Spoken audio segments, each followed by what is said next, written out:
This 78 Firebird received a big block heart transplant, but somebody has been slacking on getting everything else to play nice with the new parts. We'll jump right in with this absolute unit of a radiator that previously had a test fit followed by a make fit, which made enough space for it in the core support, but the old mounts, built from garage scraps, aren't going to cut it. You can see the steel strap over top is just a tie plate. And perhaps most importantly, that radiator was a lot more narrow than the new one, so we're gonna have to make a new mount that'll actually fit it, which means we need to start with taking out the old lower mounts. They definitely weren't about to fall out of the car, but I would greatly prefer to keep the design for the new setup far more simplistic. But before we get into designing that, what about the transmission cooler? Previously, we were running the fluid through the radiator in addition to an auxiliary cooler tied to the front of it. We'll be doing that same thing again, but this time mounting the cooler directly to the body of the car, partly just to do something different. We're also switching to a more efficient plate-style cooler to give this thing the best possible odds at staying chilled. And I think we've got a pretty decent spot for it right here behind the grill. We should be able to make a very simple bracket to attach the top to the core support. We'll use these upper mounting bolt holes in the cooler and a piece of 1-inch aluminum angle, bent a little bit beyond 90 degrees, and drilled for a pair of 1/4-inch bolts. With that loosely attached, we'll go in for a test fit. Other than the right side horn, that seems like a pretty good spot for the cooler, so we'll just make a little room, drill 2 holes in the core support, and a corresponding pair in our mounting bracket, which we will use to hang it. That's a pretty good start, but we will need another mount for the bottom, and to keep things simple, we'll use one of the universal straps that came with the cooler. That was nice and easy, and I feel pretty good about that mounting location. It feels pretty solid, so I'm gonna take it back off just to paint these brackets black for stealth. I don't know. We'll go ahead and get that installed for good this time, and once all the bolts are tight, it feels plenty solid. I wonder about how much air will actually get drawn through it from the radiator fans. That's the only thing about mounting it so far forward. It's probably fine. And I don't know, it's kind of nice to have it as a separate thing, so we don't have to drop the radiator in with it all at once, which we'll be able to appreciate once we figure out how to mount it. I'm just going to take this 1-inch angle, weld together 2 4-inch sections of it for a bottom mount over here, and I think that's going to work fine. Once we've got 4 segments cut out, we'll space them about 1/8 of an inch apart and fill that in with weld. That extra space will make sure there's enough room for an isolator. I also decided to add an angled cut, really just to make them look a little bit less plain. And once we've got the welds flattened out, this is what we're left with. And once we get a piece of 1/8 inch rubber sheet in there to isolate the radiator, they're a nice snug fit. I want these as far out as possible, so something like that. We'll figure out the spacing on the car by dropping the radiator in place and keeping it upright with a bungee cord, which is incidentally the mount the car's previous owner employed, and we'll shift everything around until it looks about right. Those mounts aren't totally symmetrical, but that's no big deal. The goal is to get the top of the radiator to line up with the core support, since that's what you'll actually be seeing. We'll mark the locations of those mounts. Don't mind all the cryptic scribbles. I decided we're gonna have 1 bolt in the back and 2 in the front. That should hold those in place nice and solid, so let's get to drilling. We'll start by making holes in the car, and then transfer those over to the mounts, which we can take care of on the bench. We'll open those up to 17/64 so that our 1/4-inch mounting bolts have a bit of wiggle room. Those seem to be lining up nicely, so we'll give them a coat of paint, and start cutting out pieces of 1/8 inch rubber sheet to make insulators. Each mount is going to have 3 separate pieces, and the lowermost one is going to need holes punched in it to make room for the bolt heads. And now that I have thoroughly overcomplicated it, as I like to, we've got a bottom insulator, another flat one on top of that, and we were going to use a 3rd 1/8 inch piece, but it seemed to be too snug of a fit on the radiator. I could barely get it back off of there, so we're going to use a piece of 16th inch gasket material instead. A little bit of play there, but once they're bolted to the core support and everything is properly misaligned, I think it will be just fine. So let's get the bolts in place and drop the mounts back onto the core support. And using a board to keep the mounts in line with one another, we'll get everything tightened down. Just for fun, we'll give the bottom of the core support a coat of paint, and then on go isolators part 1, 2, and 3. Finally, in goes the radiator so we can see how everything fits. Even with the 1/16 of an inch cork isolators, it's looking pretty good, and we can always switch those out for the thicker ones if we want to later. Now we just gotta do it again for the top of the radiator. Instead of 2, we'll be making 4 of them, mostly just because these bolt holes are always gonna be here and they're kind of annoying to look at. The design for these upper mounts is gonna be pretty similar to the old ones, although those were in separate pieces because I never welded them together. We've also got more space than I anticipated between the top of the radiator and the core support, but we should be able to fill that and make it work. We'll start off with 4 pieces of 1-inch steel strap and 8 segments of 1-inch angle iron. Those will all get welded together to form a channel for the radiator to sit in just like the lower mounts, and we'll be adding on 5/16 of an inch nuts to make those easier to bolt in. The existing holes in the core support are more like 3/8 of an inch, but using smaller bolts will give us enough wiggle room to hopefully get the radiator aligned just right and looking good. We now have 4 of these radiator brackets. Let's see how they fit. With the insulating rubber strips in place, we can slide it onto the radiator and underneath the core support, and that's what it looks like with all 4 installed. These were made a little bit wider than the lower mounts, which is why those 1/8 insulators fit so nicely. And to give us more holding tension, we'll tap down the mounting flange of the core support. That should about do it, and all these upper mounts are going to need is a coat of paint before they can go in for good. However, we've still got one cooling system problem left to sort out, and that's the location of the coolant overflow tank. Previously it was mounted here, right where the alternator is, so we can't put it there anymore. Could put the coolant reservoir back here, but this is the little fuse and relay box I want to use for engine-based stuff, and it's more important for me to have that near the battery than it is to have the coolant tank on that side. So we'll run a hose, and I'm a big fan of actually how it fits over here in every way except for the fact that that brace does block the cap a bit. But that's what funnels are for, right? We're going to start making a mounting bracket using this common 1/2-inch square steel tubing, and once it's cut to length we'll make a notch in one side and fold it closed just for looks. On the other end we'll use a long 3/8 of an inch bolt to hold a nut in alignment while we weld it in place.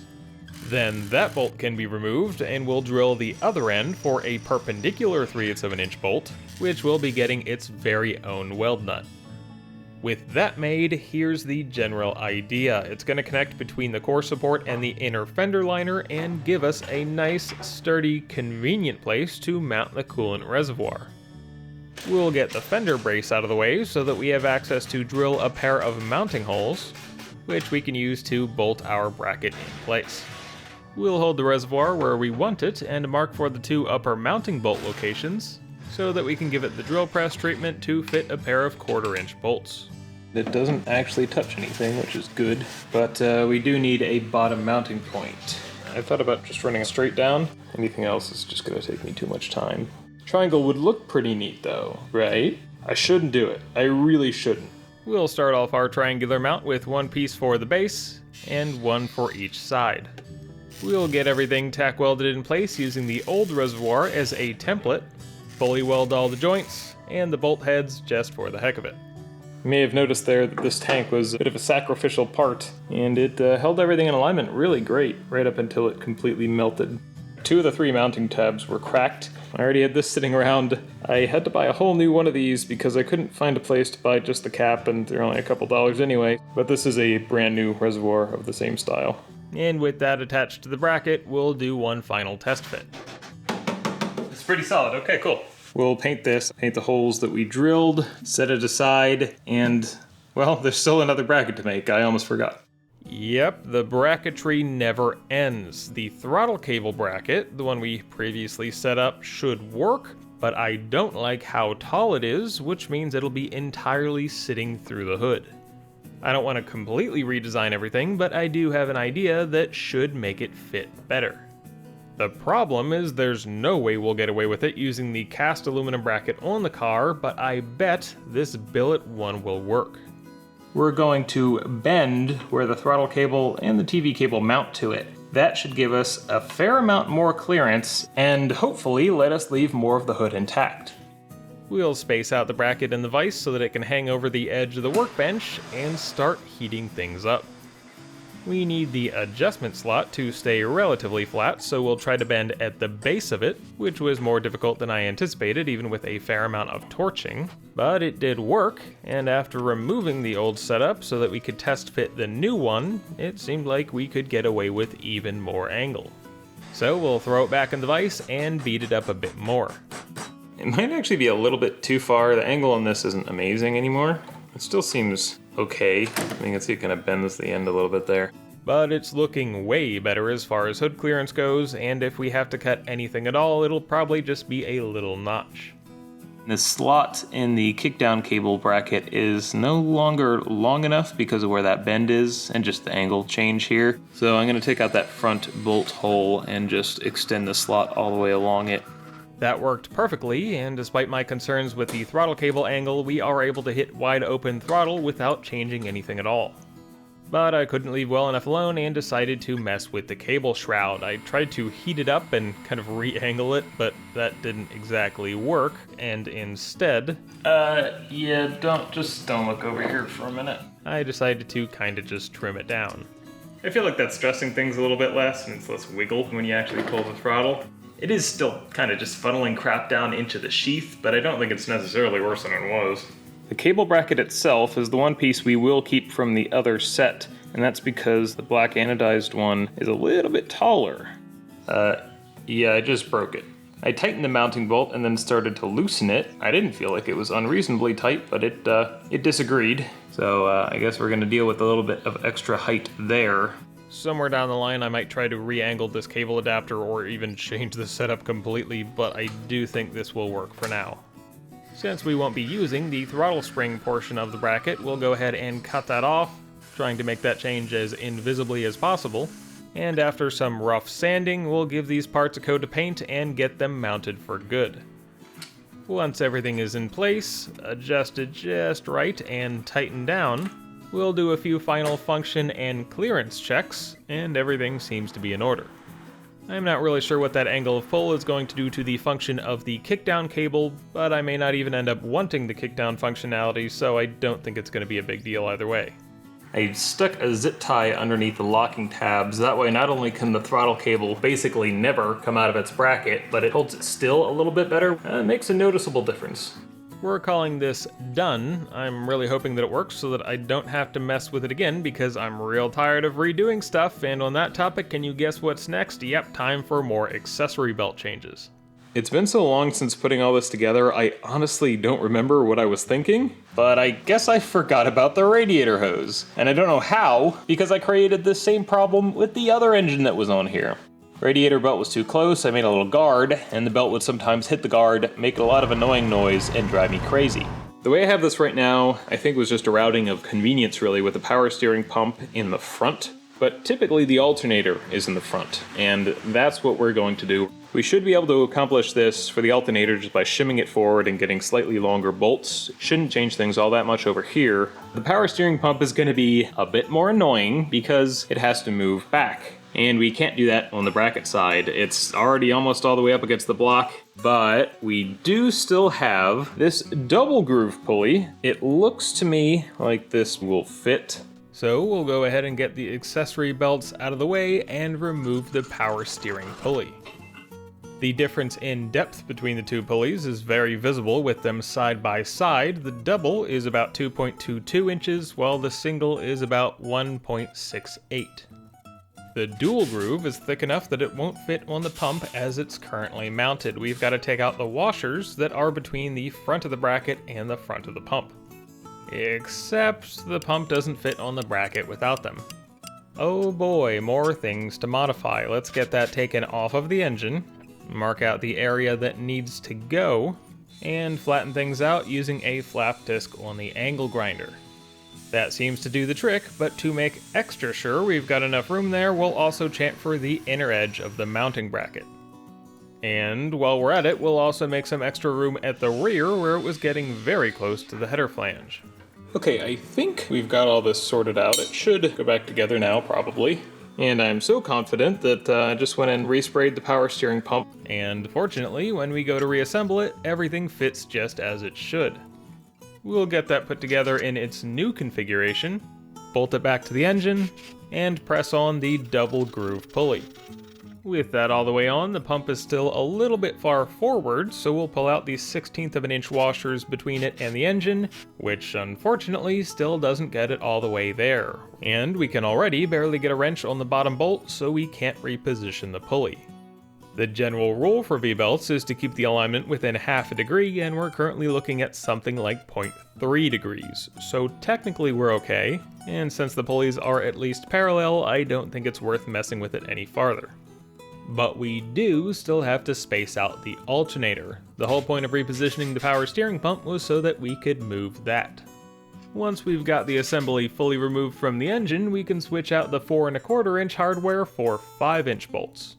We'll be spacing that forward about 5/8 of an inch using random leftover parts and washers because I can't be bothered to make bespoke spacers.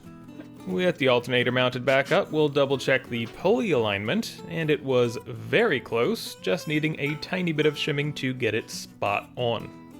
And thanks to those changes, we'll now have plenty of clearance for the radiator hose. To finish that off, we'll torque down the 3/8 inch hardware to 30 foot-pounds, and the grade 5 7/16 to 35. So that's the accessory system back together, hopefully for good this time, which we'll celebrate by attaching the power steering hoses to the back of the pump. With the pressure line tightened down and the return hose on its fitting, we'll use crow's foot wrenches to tighten down the flare nuts into the steering box. With any luck, that system is sealed and ready to be filled later on. Right now, though, we're going to try to correct a previous mistake. Right above where the oil filter sits, there's a little passage where in the vehicle that this engine came out of, it would have had an engine oil cooler attachment.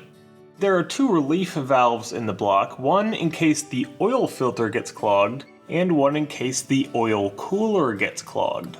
By plugging off these ports, what I've done is force the oil cooler relief valve to be open all the time. And it's not necessarily a problem, but it's not helpful either. We're gonna take that valve out, and the first step towards that is removing the oil filter. From here, we can see the filter bypass valve, but we'll need to go a bit farther by removing the oil filter adapter to get to the cooler bypass. That's the one we're going to be removing. And from what I've read, we don't need a complicated strategy to remove it, just a 3/8 of an inch bolt. That should thread into the top of the housing, and once it's securely in there, we should be able to wiggle the valve loose. And without a great deal of effort, there it is. Better late than ever. With those oil cooler ports plugged, we would have always been compressing that spring when the engine was running, and all of our oil flow would be coming through these ports. Not necessarily the end of the world, clearly we still had good pressure and all that, but it is a restriction and just another point of failure, so it's good to have that taken out. Now the oil has uninterrupted flow from the filter straight through that main passage, so we'll reinstall the filter adapter, getting that nice and snug, and finally we'll reinstall the oil filter. That was a very small piece of a large puzzle, but at least it's one less thing to be worried about. And while we're dealing with small things that aren't necessarily problems, how about these? This is a universal set of parts that I got for the supercharger intake's pop-off valve, but of course they don't fit quite right. The spring retainer fits over a 3/8 of an inch bolt, but the intake has 5/16 threads. Honestly, I should have just sized those up while everything was apart, but we're going to solve this a different way, and not just by using washers like we were before. These retainers have a 1-inch outer diameter, just like this spacer left over from the Pinto radiator mount, so we'll drill the center of that out to 21/64 and carve out a shoulder for the spring to seat against. Since the retainer is what locates the spring, we'll try to make sure it's a nice snug fit. Now that we've formed a proper shoulder, we just need to separate that retainer from the rest of the stock. And after repeating that process twice, they indeed have a 5/16 center, which means we don't need to run the washers, and everything is just a little bit easier. I definitely did not make these just as an excuse to use the lathe again. With that cleared up, we can reassemble the pop-off plate in the intake manifold by threading in the studs, installing the springs and properly sized retainers, and using a pair of serrated flange nuts to tension them. Too tight and the pop-off valve might not open in the case of an intake backfire, and too loose, you might lose boost, which is preferable, so we'll lean towards light tension. That takes care of that, and is going to cap off this episode's series of odd jobs. There are plenty left, some of which are daunting in scope, but after coming this far, there's no choice left but to persevere.